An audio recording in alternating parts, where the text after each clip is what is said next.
തിരുവനന്തപുരം വാമനപുരത്ത് കുടുംബ വഴക്കിനിടെ ഉണ്ടായ സംഘർഷത്തിനിടെ ഓടയിൽ വീണ് ഒരു ഗൃഹനാഥൻ മരിച്ചു.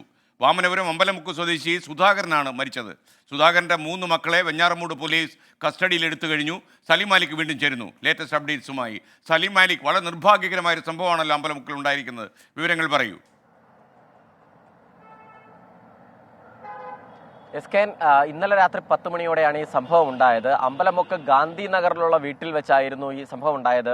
ഈ അമ്മയുടെ ജന്മദിനം ആഘോഷിക്കാനായി 3 മക്കളും ഒപ്പം സുധാകരൻ എന്ന ആളും ഈ വീട്ടിൽ ഒത്തുകൂടിയതായിരുന്നു. അതിനിടെയാണ് ചില വാക്കുതർക്കം ഉണ്ടായത്. അത് സംഘർഷത്തിലേക്ക് കലാശിക്കുകയായിരുന്നു. അത് പിന്നീട് ഈ 3 പേരും ചേരിതിരിഞ്ഞ് സംഘർഷത്തിലേക്ക് എത്തുന്നൊരു സാഹചര്യമുണ്ടായി. ഇതിനിടെയാണ് മർദ്ദനമേറ്റ് ഓടയിലേക്ക് സുധാകരൻ വീഴുന്നത്. ഓടയിലേക്ക് വീണ സുധാകരന്റെ തലയിൽ പരിക്കേറ്റ ഉടൻ തന്നെ ബോധരഹിതനാവുകയായിരുന്നു. അതിനെ തുടർന്ന് ഈ മക്കൾ തന്നെ ഉടൻ ആശുപത്രിയിലേക്ക് കൊണ്ടുപോകാനുള്ള ശ്രമം നടത്തി. അതിനിടയിൽ വിവരമറിഞ്ഞ് പോലീസ് ഇവിടേക്ക് എത്തുകയായിരുന്നു. പോലീസ് എത്തി ആശുപത്രിയിലേക്ക് എത്തിച്ചെങ്കിലും ഇന്നലെ രാത്രി തന്നെ സുധാകരൻ മരിച്ചു.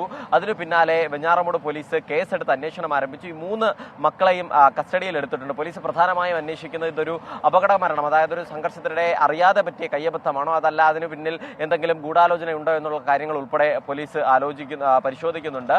കൂടുതൽ വിശദമായ അന്വേഷണത്തിന് ശേഷം മാത്രമേ കൂടുതൽ വിവരങ്ങൾ വ്യക്തമാകൂ എന്ന് പോലീസ് അറിയിച്ചിട്ടുണ്ട്. ഇന്ന് രാവിലെയോടുകൂടി തന്നെ സംഭവ സ്ഥലത്തേക്ക് കൊണ്ടുപോയി ഈ മക്കളെ 3 പേരെയും കൊണ്ടുപോയി തെളിവെടുപ്പ് നടത്തും. അതിനിടയിൽ ഈ സംഘർഷത്തിനിടെ മകൻ കൃഷ്ണയ്ക്ക് ചെറിയ നിലയിൽ ഒരു പരിക്ക് പറ്റിയിരുന്നു.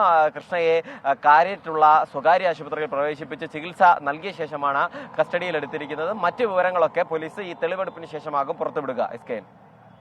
Okay, thank you. നമുക്കൊപ്പം ചേർന്നത് സലിം മാലിക്കാണ്.